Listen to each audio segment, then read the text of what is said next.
Hi, everybody. This is Dr. Nancy Flournoy.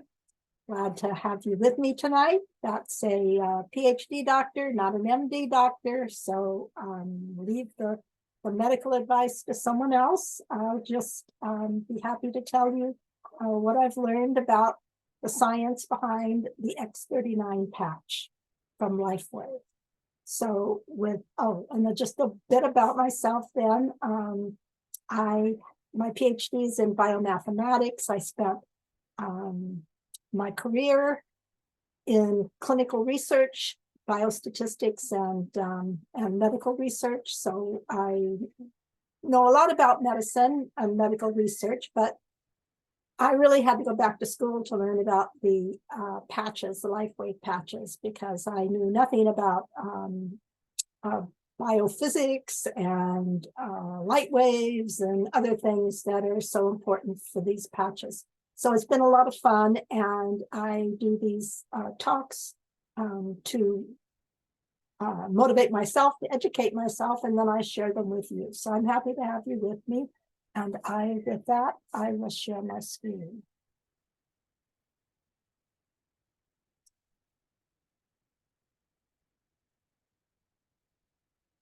And it looks like I have got it. So I need to start the slideshow. From the start, there we are. Okay, so tonight we're talking about X39. And this slide shows you there's lots of lawyers running around LifeWave telling them what they can and cannot say. And there's also the FDA involved in terms of what they can and cannot say. And so when they put out a list like the list that's on this page, it's been through a lot of vetting in terms of their having proper studies and proper documentation to support it. So just to start the talk with what they, with this sort of synopsis of, it's a combination then of what the research shows and also slanted though towards how they decide to market the particular product they have. So this is a place to start.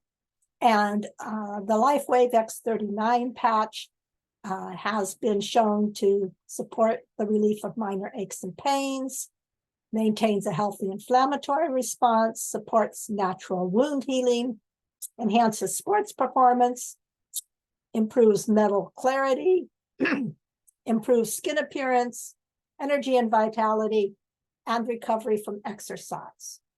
Now, all of that's great, but when you see a big long list of things like this, something pretty basic has to be going on, or you wouldn't have such a wide variety of effects coming down. And one of the things that was proved, and that they really sought the target for this patch is it's called a tripeptide that's fondly known as GHK-cu, and it is documented to do what they set out to do. So I'll show you more on that.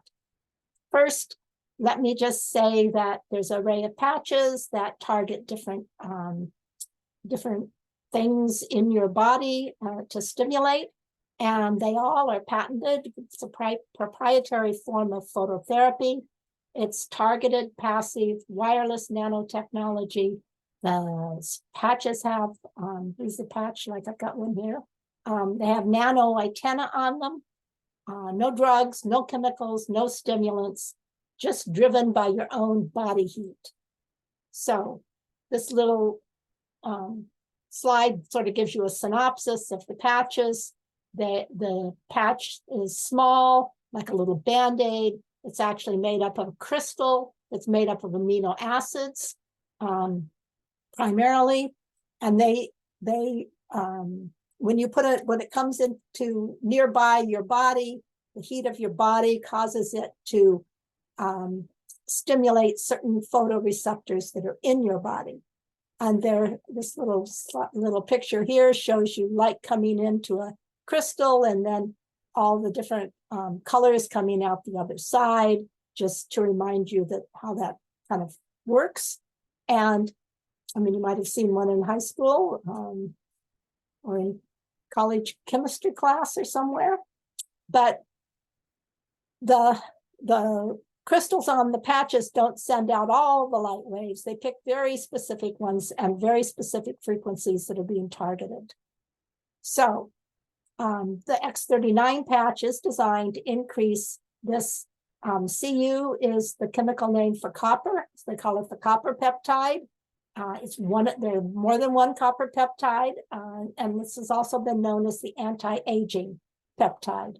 I cite Thomas and Helen Brzezinski here because they did a lot of the basic work on how the patches worked.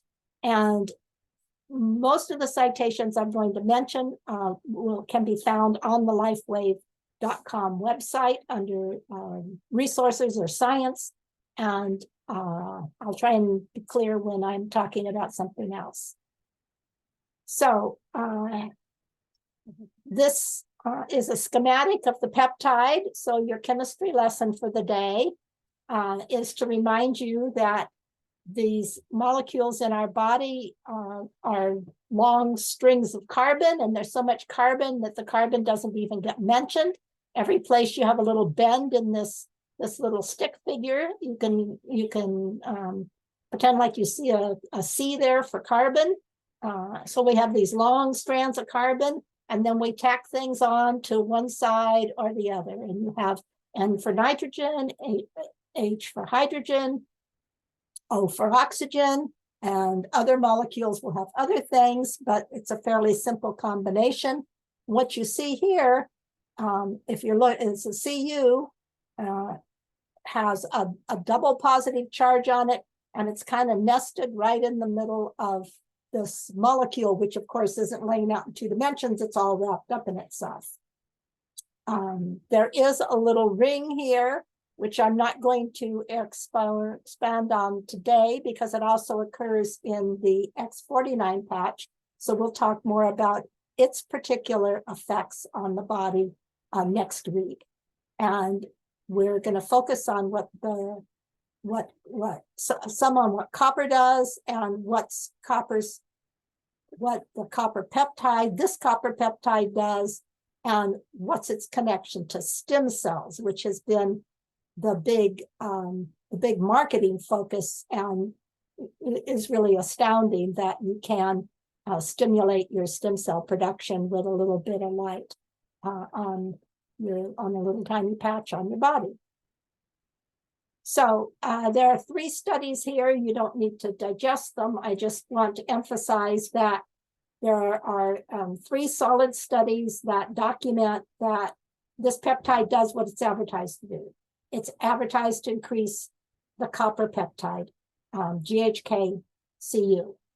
And it's exciting because, well, for one reason it can be so well documented is that this particular peptide occurs in your blood.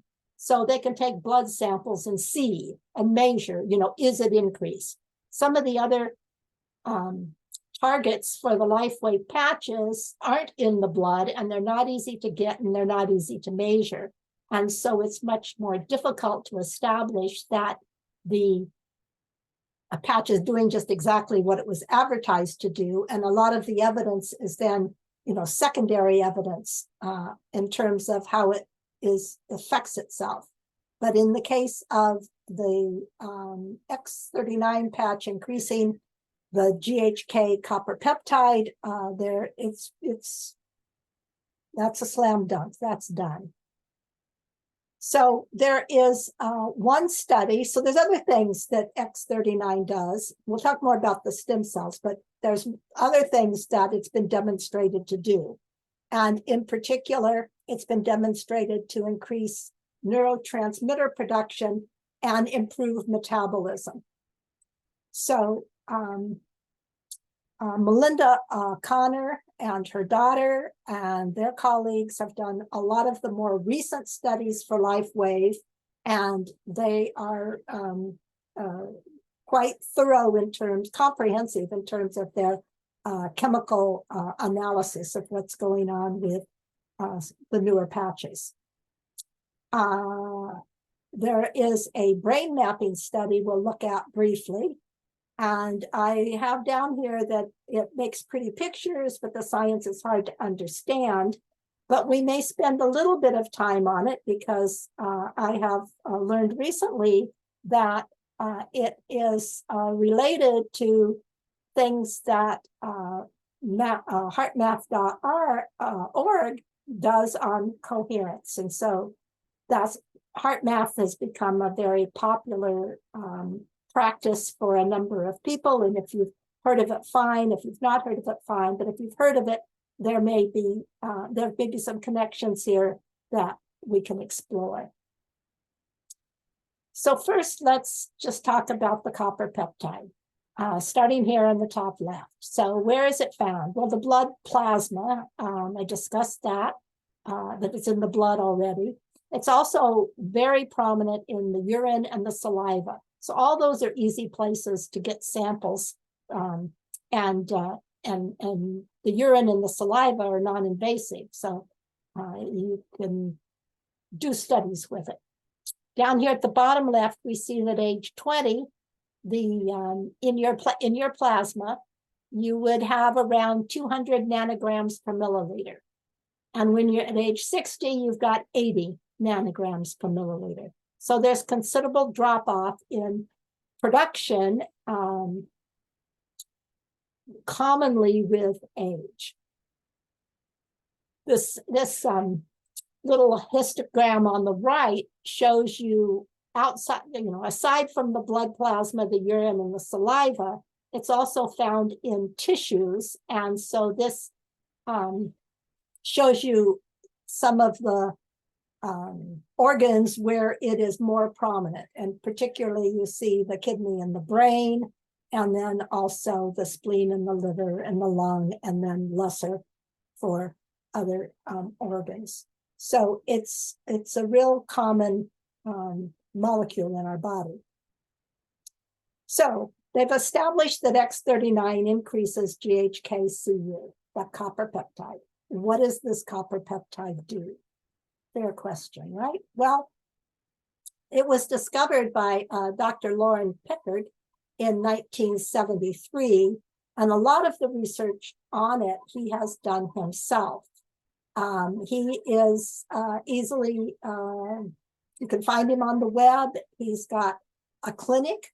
I think it's Portland, here on the West Coast where I am, someplace not too far away. And he primarily has, he isolated the molecule, and he treats people with injections of it. So kind of like you get a Botox injection, and he uses it for its benefits to the skin. And he also talks about, so there's some words that he's kind of, I think, introduced into the language and into the regenerative, the age reversal community, and it includes molding and scalping. So this is like remolding your body.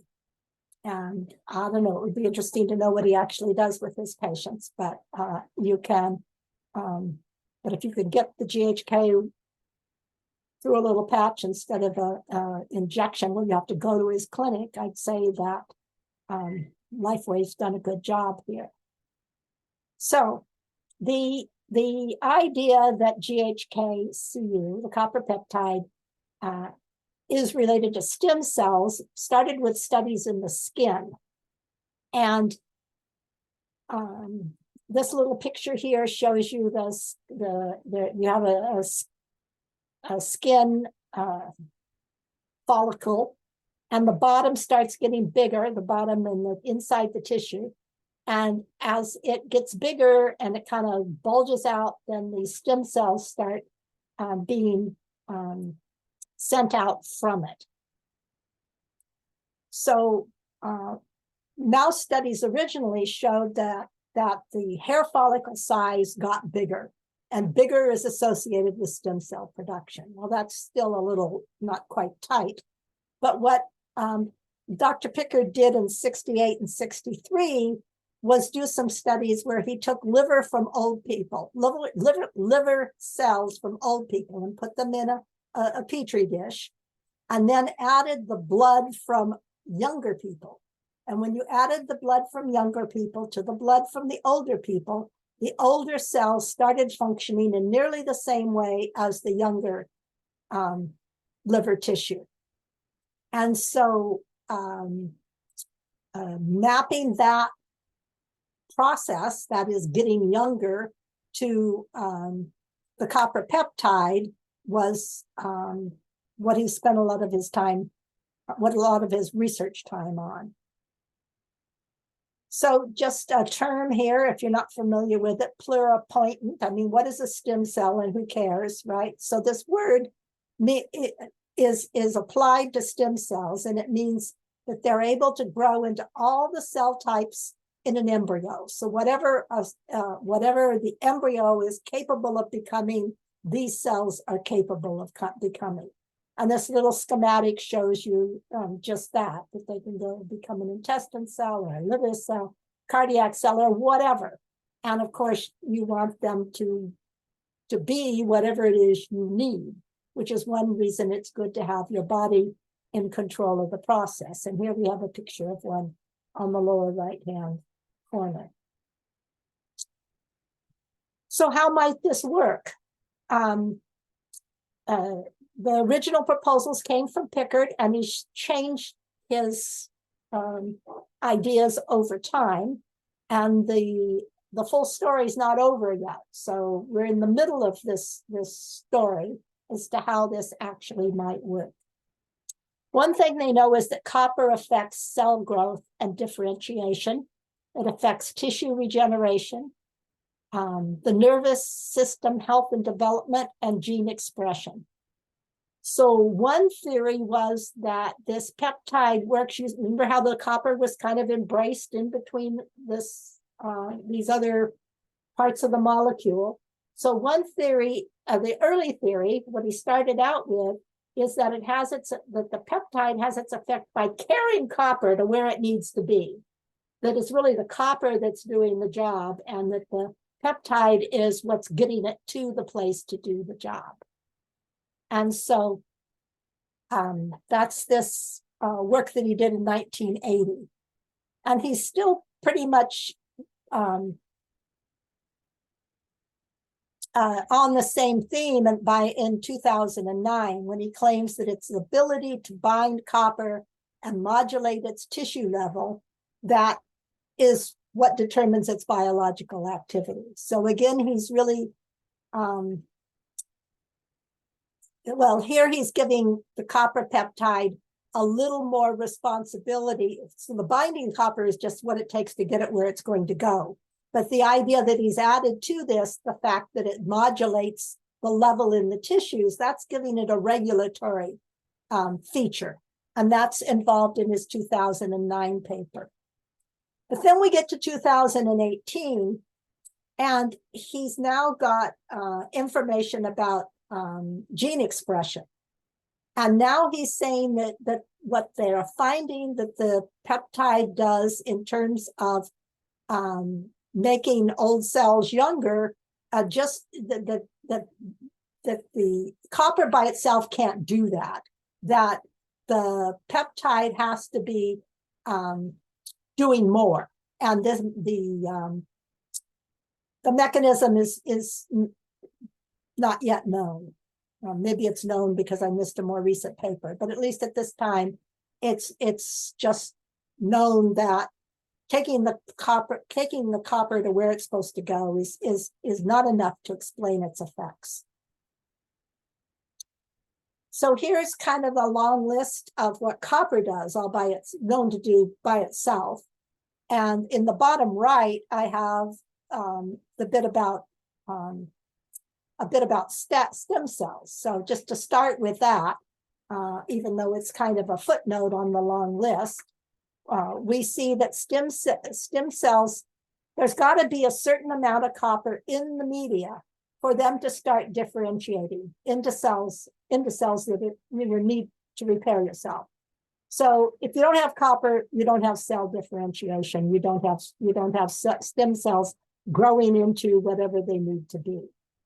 So, so that's well established as just a function of copper without requiring the peptide to be around. Now, back up over here to the left top. Enzymes use copper to catalyze important biochemical reactions. So remember, an enzyme is something, so you've got some reaction going on, and an enzyme is a chemical that is just what's needed to push that reaction to where it's going to go. It's like without it, it's just too difficult. It doesn't happen.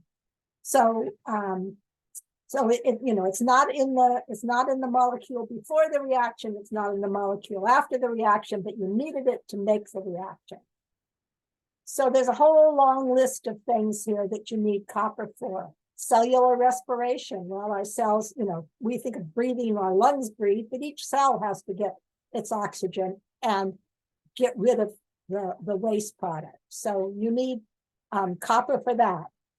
You need copper as an in the process of antioxidants, cleaning up our waste like they're supposed to. You need copper. There's a molecule, a chemical called super dioxide dimutase, which is often given as a supplement. Very important product. It needs copper. Detoxification, particularly for the metals, needs copper. Blood clotting, particular kinds of blood clotting, needs copper. Melanin production, that's the color of your skin, needs copper. And connective tissue formation, well, that's most of your body's connective tissue. So we have really substantial requirements for copper. And then absolutely, it's needed for iron metabolism, oxygenation, neurotransmission, embryonic development, and other processes. So just from this list, you can see that copper is important, and the whatever the copper peptide does to get the copper to where it's needed is a big deal. Even without the stem cell production. And then you add stem cell production, and of course that's like lights and sparks and fireworks. So this is just the list. A lot of studies done on this molecule. Really, really nice, because so many things at this level of biochemistry have just very little studies to support the theory and the ideas that are being put forth. So here we have studies in humans, not very many studies in humans though. Studies in humans that I showed you at the beginning, where the hair follicle gets larger. And then lots of studies on wound healing, rats, mice, pigs, dogs, guinea pigs, shows that the peptide accelerates wound healing. Now here we have skin remodeling. That was one of the words I was looking for in terms of cosmetics. Well, again, it'll be marketed as cosmetics, but what it really means is getting your body to go back to, hit the reset button and go back to the factory, the states that you were intended to be in, without all the injuries and the damage that you received throughout your life. So this is amazing, because it just happens. Injury recovery, again, that's a study in humans, sort of separate from wound healing. And then stomach lining. So this is important with respect to GI problems, and having a healthy gut is, of course, needed to have a healthy body. So there's studies in rats and pigs on that. There's studies about intestinal repair, which is, related. We need a good, we need to get our nutrients and we need to get rid of them. So that's rats and humans. Protects the liver in rats and bone repair. So there's just a lot of evidence that this peptide is going to do a lot of good things for people that have it and get it in the proper amounts. Now, this is the more recent information from the more recent paper by Dr. Pickard and Anna Margolina. I don't know her, I don't remember what her background is. So, but this was kind of a review paper now. It's like, okay, what do we know since 1973 and what don't we know? And so the big deal since the early times is that it is the knowledge that it prevents and reverses damaged genes. And so it changes these genes expression back to a healthier state. And that explains those early studies where they put the young cells in with the old cells and the old cells get healthier. It helps repair tissue, stimulates the creation of a molecule that's important in the formation of collagen, makes skin more elastic, reduces wrinkles, repairs lung tissue and the GI tract. So if you go to Dr. Pickard's website, he's pretty much focused in terms of marketing his product on the skin, which I guess there must be a lot of money in skin because it probably pays the bills. But a lot of this other stuff is really important. Skin's important too. We saw that with the Alavita patch. So it stimulates hair growth by regenerating and protecting the hair follicles. Again, another big cosmetic item, but also really much more important than we give it credit for. It provides defense against cancerous tumors. It helps regulate nerves, stimulates the production of the nerve growth factors, increases axon count in nerve cells. I should have made a picture of that for you. And increases the proliferation of something called Schwann cells. All very important for your nervous system. Reduces anxiety. Well, that's always nice. Improves tolerance to pain. That's nice. In fact, David Schmidt, the founder and CEO of LifeWave, is now recommending X39 along with like the Eon patch or something as one of the primary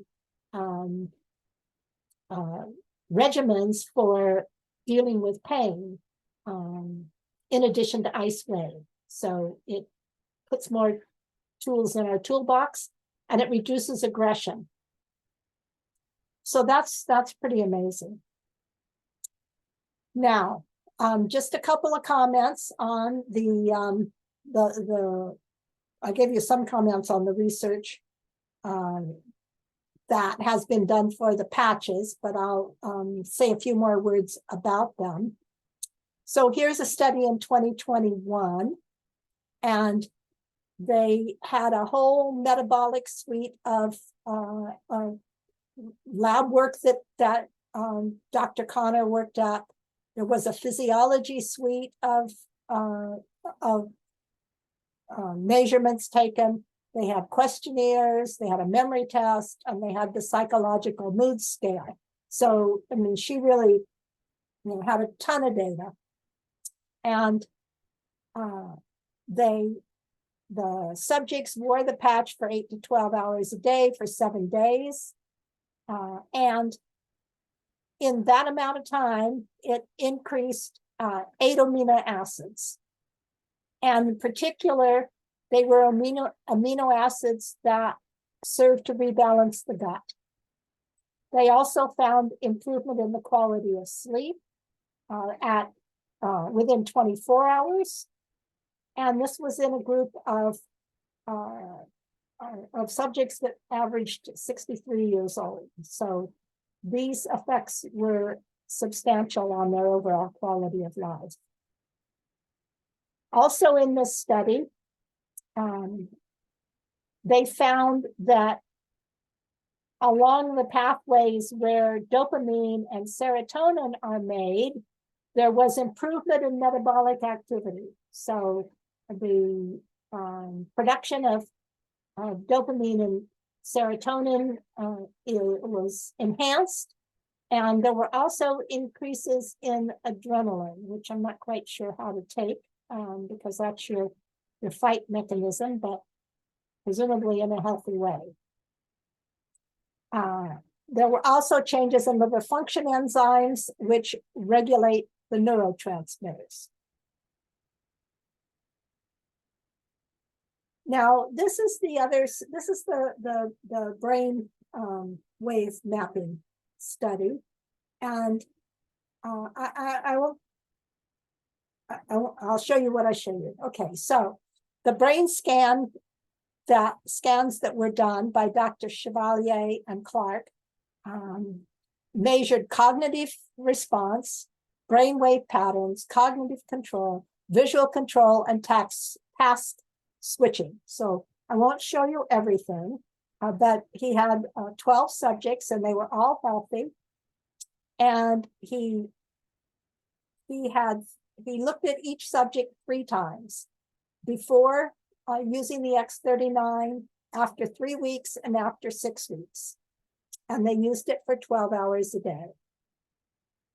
So here's just an example of the picture that we got for 2 different subjects. So we have session 1, session 2, session 3, and then we have another subject, session 1, session 2, session 3. And so, and then we have a scale that measures microvolts. So the first subject has a lot of blue, really down here in the cold. And what you see is that subject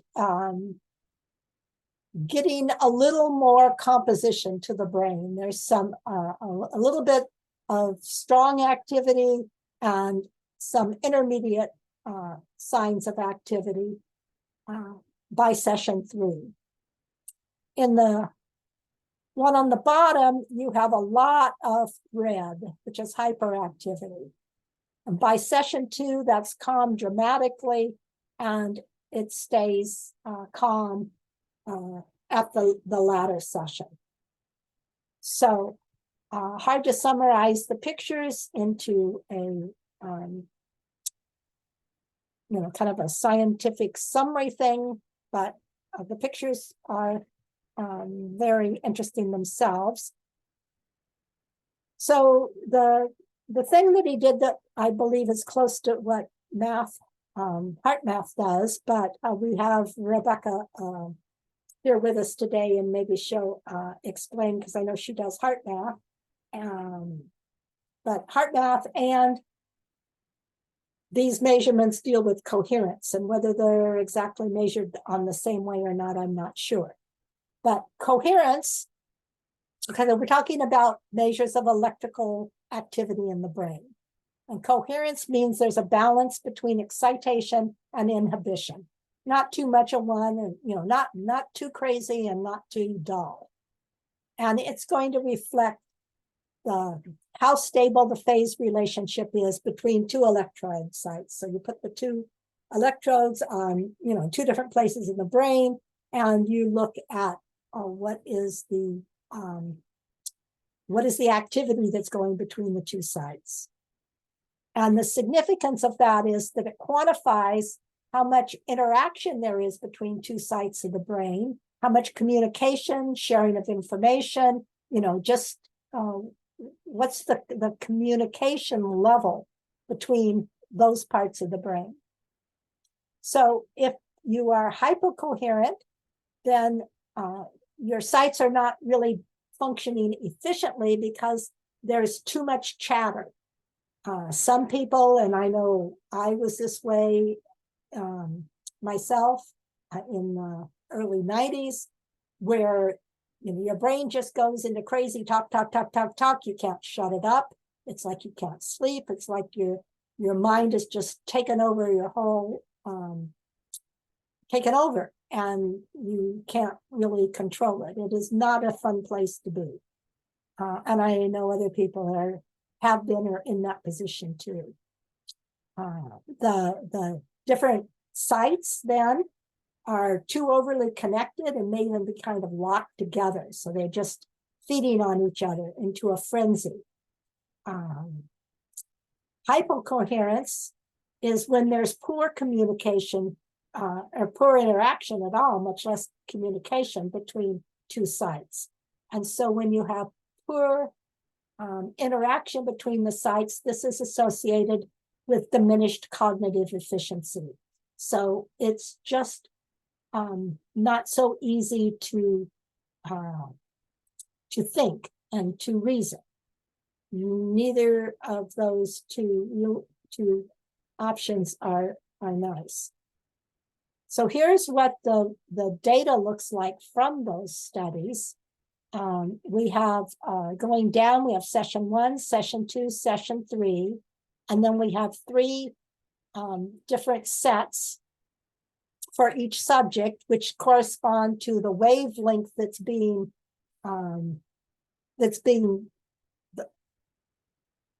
so one's looking at the interactions between different sites on the brain. Each of those represent electrodes on your head, but each one's measuring a different wavelength. So the first one measures the theta wavelength, then the alpha, and then the beta. And the beta is okay. So I have the table down here. The beta is pretty. It's really too intense. So you're worried, you're stressed, you may have some irritability, be moody, may even be angry. It's like you really want to focus, but you're just a little bit too driven to focus well. The alpha is perfect for alpha is where you want to be if you're going to take a test. It's said to be where the healing levels of meditation and relaxation begin, where creativity starts. It's where you're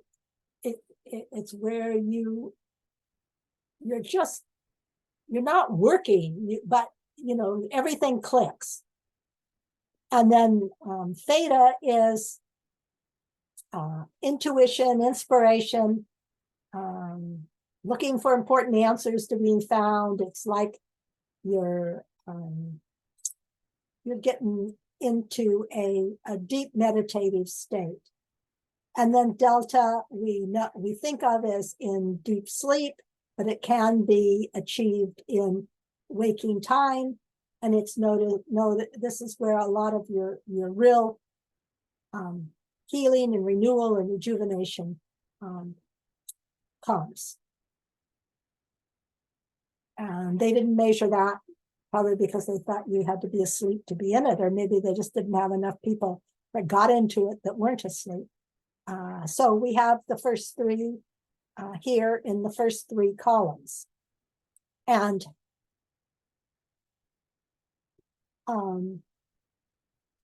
in the first session, you see a lot of red, which is hyperactivity. For each of the different wavelengths, there's a lot of red. By the second session, the red's all gone, and there's really considerable reduction in activity overall. And what is there is much more focused, maybe on specific things that are really going on.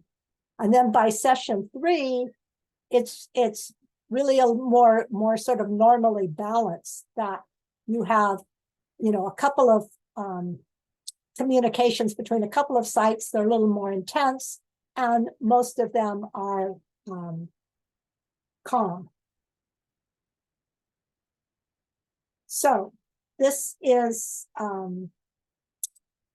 the reason I'm interested in it here is because I've heard from the math, I've heard that from Rebecca that the heart math actually has little gadgets you can measure coherence at home with. And this, I know that LifeWave spent a ton of money on this particular study, and that it was done, people had to come in and have their electrodes wired up, and it was a major operation. And so if one can get at this kind of data more cheaply and efficiently, that would be really cool. So the conclusions that were drawn from this study is that most of the brains were hyperactive to start with. They calmed down significantly after 3 weeks. Now, at the middle session, they had a temporary increase in physical reaction time. That would be kind of associated with the alpha level. And as you saw at time 2, in the ones that we were shown, they didn't have any of the red hyperactivity at all. So application of an X39 patch for 3 weeks brought the voltage to a normal level. It stayed normal until the end of the 6-week study. So as long as they kept taking the X, as long as they measured it.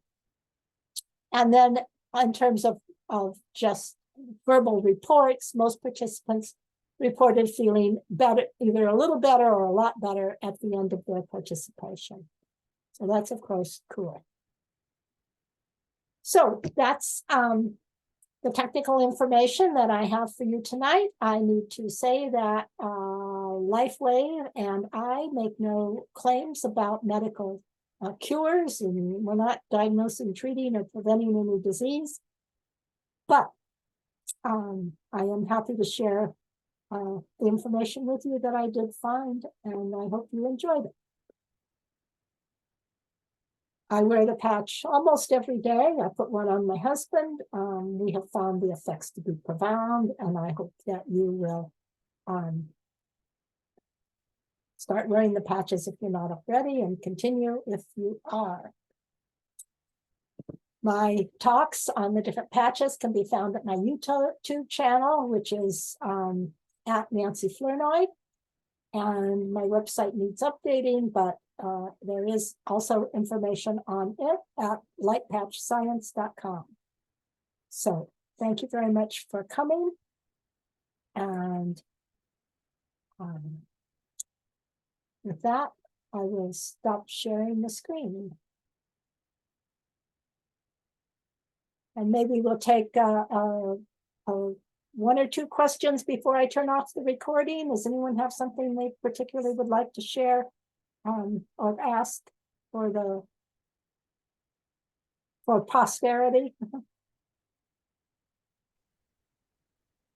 Nancy. Yes. What do you find for the X39 some of the best patch placements?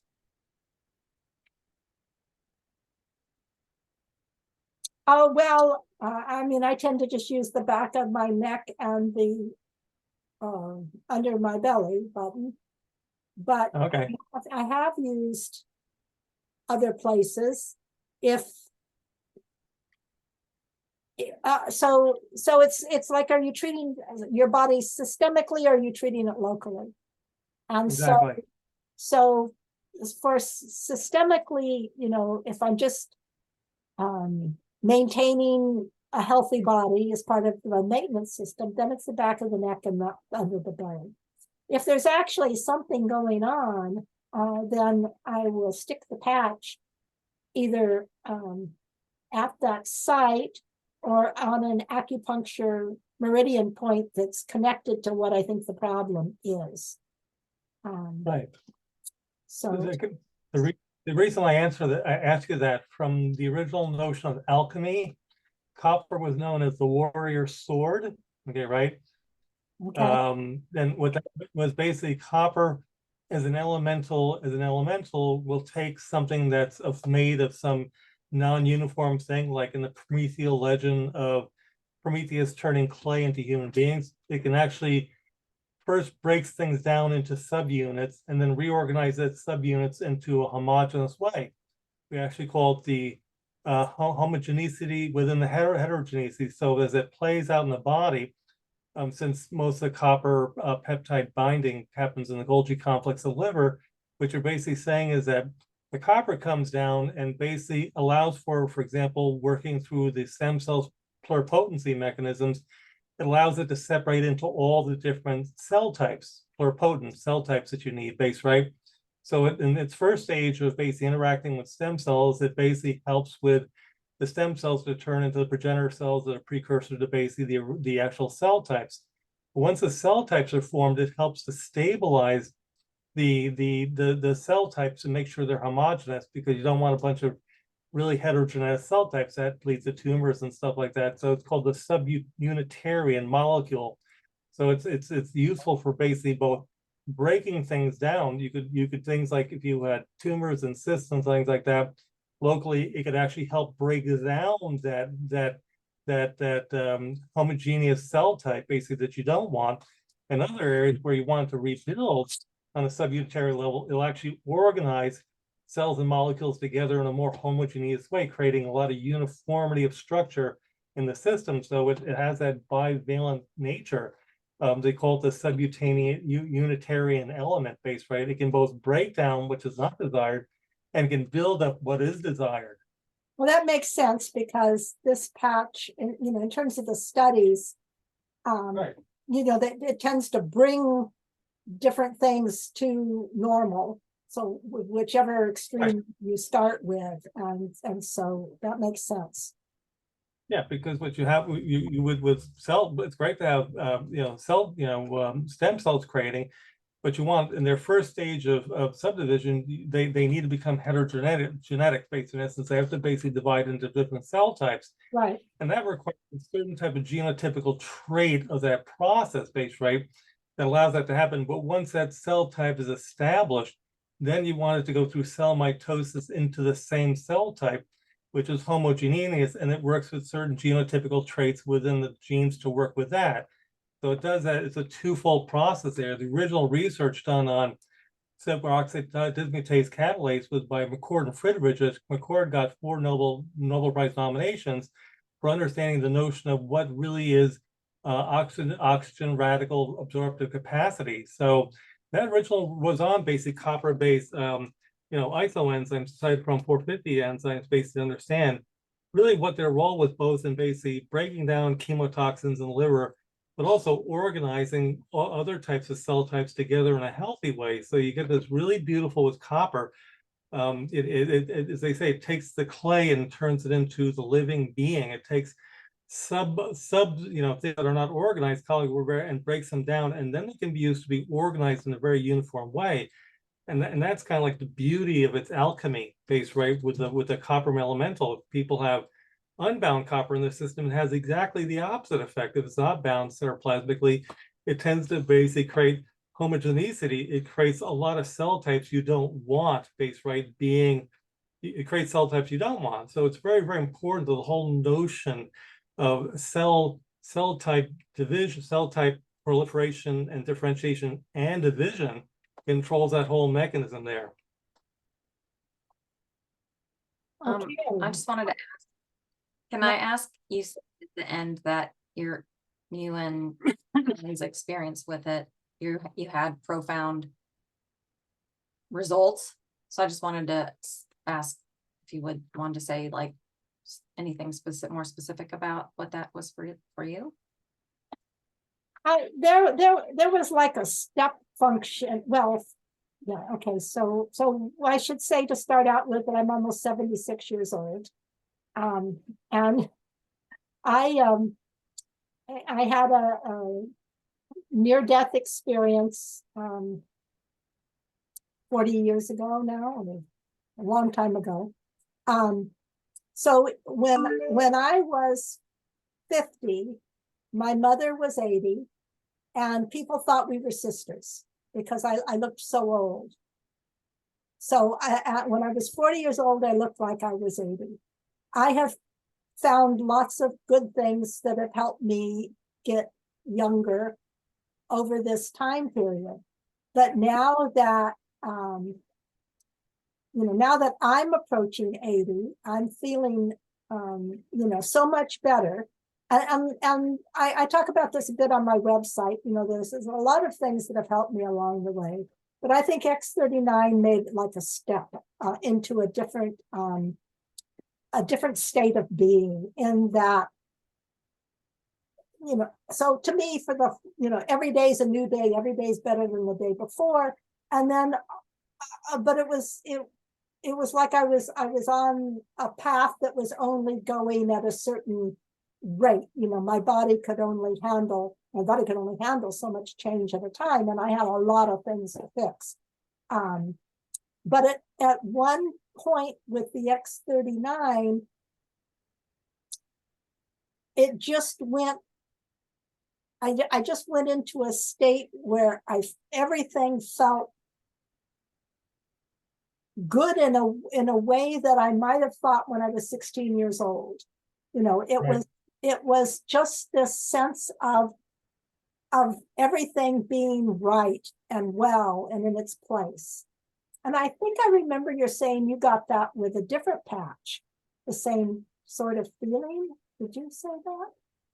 Yeah, they all kind of cross-spectrumalize there, because they're all kind of really working through similar systems and similar cascades, just one some more locally and specifically through stuff. So you can, I get to basically aging for most people. When you're in your 20s, you're aging, but you're like a boat, you can turn it around really quickly. By the time you're 50, your aging process is like a destroyer. It takes 40 miles to turn the damn thing around before you start actually experiencing going the other direction there. So it's just a matter of basically, I prefer to call it aging inertia, at least, right? But this particular change was like overnight. I mean, I have done a lot of the patches, so it gets hard to isolate what one is doing what. But there was a tipping point. There was a tipping point, and it was but it wasn't. Even though it felt like it was overnight, it was. Yeah, it could actually been right. And then that moment, and then it was like the lights went on, or everything just felt like it came together, or it was just like, this is great. Well-being. Like, good morning, good morning, I'm ready. What shall I do today? Right. There's a, the sun, rain, I don't care. It's a great day. That's so great. Well, Nancy, that's why from just hair analysis, looking at mineral levels in people's bodies, you can tell so much about where the direction, the trend of the body is going along a lot of different metabolic cascades and pathways. It's a very big predictive model for understanding the accelerated aging process there. So since copper is so intrinsic to the whole notion of conjugation, deconjugation chemistry of biosynthesis, you say, well, if I increase biosynthesis, which is great because I'm going to regenerate cells, I'm going to replace those dying cells with healthy cells. I'm going to take those pseudo-mature cells and revert them back to youthful cells. I remember I told you about the healthy cell domain, where basically some of those cells are still pretty chemically coherent, but they just don't have the activation energy and other systems they need. And once you turn that on, they become youthful again. So you can reclaim a whole bunch of cells that are not actually mature from the sense of structural breakdown of the cell, they're just functionally dormant. And then if you can refunctionalize them because they still have good structure, you're returning a whole bunch of cells to the notion of the healthy cell domain. Therefore, I mean, almost instantaneously, within days, you can feel such a sense of recovery of healthy, I call it healthy cell domain. That's a good explanation for the speed at which things happen. That's we call this in constructivism primacy based, right? So if you align systems, so if you align the system and say there's a lot of metabolic chains and pathways here, but what's the primary one that does most of the driving? What's the ancillary one? So these copper peptides are really critical in terms of primacy of driving basically both deconjugation and conjugation pathways, both liver detoxification, but also assembly mechanisms and the Golgi complex. That's where a lot of that stuff happens, right? So if you can basically bring those along, and then you can actually functionally accelerate them even more, because McCord basically discovered that as we're aging, we're also losing, why do we actually lose GHK-cu. What's actually happening? There's no theoretical reason for it per se. What's the original cause of that loss there? It's copper competition for copper for basically cytochrome chemistry. Because you got to, in the short term, you've got to maintain detoxification reactions over anabolic reactions. You can suffer anabolic loss for a period of time, but you can't suffer detoxification capacity. So Oh, to you're make saying sure, we've got so much waste buildup that everything's going into the waste disposal system and yeah, not the regeneration. you're going to feel, like example, you're going to feel a loss of detoxification capacity almost immediately overnight. One night of lost sleep, and you've lost some, autophagy. We talked about autophagy there. You're just going to be tired and toxic. Whereas you can have anabolic loss over a longer period of time. You got to maintain basic catabolic function ahead of time. So basically, if the body has to decide whether it's going to basically peptide copper with SOD or basically GHK, it's going to go SOD. Well, why can't we just get the enough copper in the system so it meets all those needs? So there's not a functional competition there, right? So you don't have to choose between whether you have healthy anabolic function or healthy catabolic function. So that sense of rejuvenation is immediately the increased detoxicated capacity that you're experiencing almost immediately, right? Anabolic will show up later on. That's good. That's good. Thank you. Yeah. Okay, I think I will stop the recording and then we can continue to chat a little more, but I think this is good for tonight. I can